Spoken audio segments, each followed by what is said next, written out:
But అంటే మరి ఇది ఎక్స్‌పోజ్ చేసిన తర్వాత వాళ్ళ దగ్గర నుంచి వచ్చిన రియాక్షన్ ఏంటి? కొంతమంది అంటే నెగెటివ్ ఉంటారు, పాజిటివ్ కూడా ఉంటారు కదా! కొంతమంది ఇలా వాళ్ళ ఫ్యాన్స్‌తో నాకు హేట్ మెసేజ్ పెట్టించడం, నన్ను సపోర్ట్ చేసిన సింగర్స్‌కి డెత్ థ్రెట్స్ కూడా పంపియడం ఓకే. జరిగాయి. హ్మ్. బట్ కొంతమంది జెన్యూన్ ఇద్దరు ముగ్గురు ఉంటారు. హ్మ్. సో వాళ్ళు మాత్రం నేను ఎలిమినేట్ అయిన రోజు ఏడ్చారు. మళ్ళీ మెసేజ్ పెట్టారు. I'm very sorry. ఇది ఆఫ్ కోర్స్ ఇంజస్టిసే. నువ్వు ఎలిమినేట్ అయ్యే అసలు ఛాన్స్ లేదు.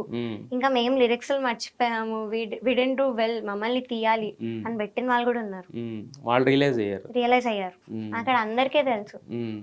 అయితే యాక్చువల్‌గా ఇప్పుడు ఎస్‌పీబీ గారితో మీకు అంత అనుబంధం ఉంది. ఇప్పుడేమో ఎస్‌పీ చరణ్ గారు సీజన్ హోస్ట్ చేస్తున్నారు. సో ఈయనతో ఏమన్నా ఉంటదా మీకు? చరణ్ సార్‌తో ఎటువంటి బాండింగ్ లేదు. బికాజ్ ఆయన వచ్చి ఆయన హోస్టింగ్ వరకు చూసుకొని వెళ్ళిపోయేవాళ్ళు. ఆయనకి జడ్జ్‌మెంట్‌లో ఎలాంటి అథారిటీ లేదు. So we can't blame Charan sir for anything. So ఆయనకేమి సంబంధం లేదు. అయితే ఇప్పుడు కొత్తగా ఒక చిట్టిబాబు అనే ఆయన వచ్చి మీ క్యారెక్టర్ గురించి బ్యాడ్ డోమెన్ అదే మాట అన్నారు. మీకేమైనా సంబంధం ఉందా? చుట్టాలా మీరు? అసలు నేను ఎప్పుడు కలవలేదు. నాకు అంత కూడా తెలీదు. అసలు ఆయన ఎవరు నన్ను అసలు వేస్ట్ విమెన్ అని ఒక స్టేట్మెంట్ పాస్ చేశారంట. చూసాను. సో నేను ఇది కూడా ఎక్స్ప్లెయిన్ చేయాలి. I can proudly say that I took the whole responsibility of my family చిన్న ఏజ్ నుంచి కూడా. And I did so much for voiceless animals. నేను అన్నిటి కోసం చేస్తున్నాను, అన్ని చేస్తున్నాను. సో నన్ను ఒక వేస్ట్ విమెన్ అనే రైట్స్ అయితే ఆయనకి లేవు. I'm being very respectful. Okay, ఆయన ఒపీనియన్ అయిండొచ్చు, బట్ అంత స్ట్రాంగ్ స్టేట్మెంట్ అయితే హీ కాంట్ పాస్. ఒక చిన్న అమ్మాయి he doesn't know me personally. Personal గా మీకేం తెలీదు, అస్సలు తెలీదు. మాట్లాడేది అంతే. సో అలా ఒక అమ్మాయి గురించి మాట్లాడకూడదు, ఎవరి గురించి మాట్లాడదు, నా గురించే కాదు. అయితే యాక్చువల్గా ఇప్పుడు ఇంత సీన్ జరిగింది, ఇంత క్రియేట్ అవుతుంది, పెద్ద పెద్ద వాళ్ళ పేర్లు వచ్చేసరికి ఇంత అవుతుంది కదా. అసలు అంటే అవుట్ ఆఫ్ దిస్ మొత్తం టోటల్ దీని నుంచి మీకు కావాల్సింది ఏంటి అన్న? అంటే ఒక ప్రొడక్షన్ హౌస్ నుంచి అపాలజీ ఎక్స్పెక్ట్ చేస్తున్నారా, లేదంటే ఎవరి దగ్గర నుంచి అయినా అపాలజీ కోరుకుంటున్నారా, లేకపోతే ఏం కావాలి మీకు అవుట్ ఆఫ్ దిస్ కాంటెక్స్ట్? నాకైతే అపాలజీస్ అనేవి ఏది వద్దు.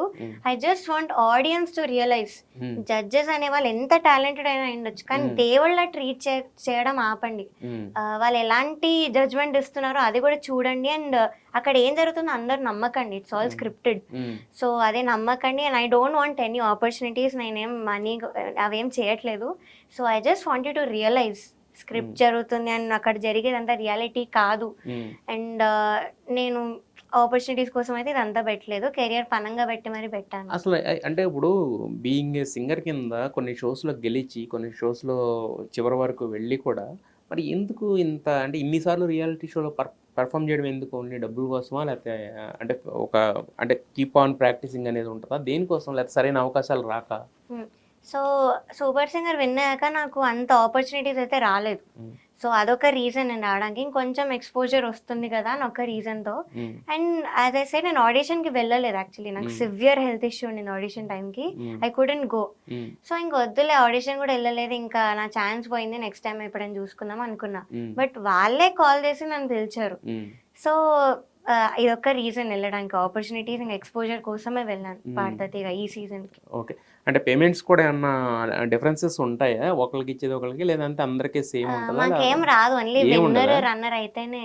ఓకే. మరి మీరు నెక్స్ట్ అంటే మరి ఇన్ని రోజులు ప్రాక్టీసింగ్లు, లేకపోతే షూట్ డేట్స్కి అక్కడికి వెళ్ళడానికి రావడానికి తర్వాత ఇదంతా యాక్చువల్లీ ట్రాన్స్పోర్ట్ కి పే చేస్తా అన్ని డీటెయిల్స్ అన్ని తీసుకున్నారు, బట్ అది కూడా ఇంకా పే చేయలేదు. అందరి దగ్గర తీసుకున్న డీటెయిల్స్, కానీ ఎపిసోడ్ పరంగా అయితే ఇవ్వరు.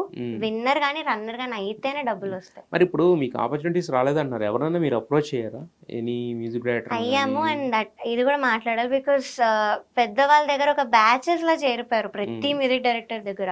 ఆ బ్యాచెస్ లో కొత్త వాళ్ళకి అసలు ఆపర్చునిటీ ఇవ్వట్లేదు. అక్కడ ఉన్న వాళ్ళే అన్ని మూవీస్ లో వాడుకుంటూ వస్తున్నారు.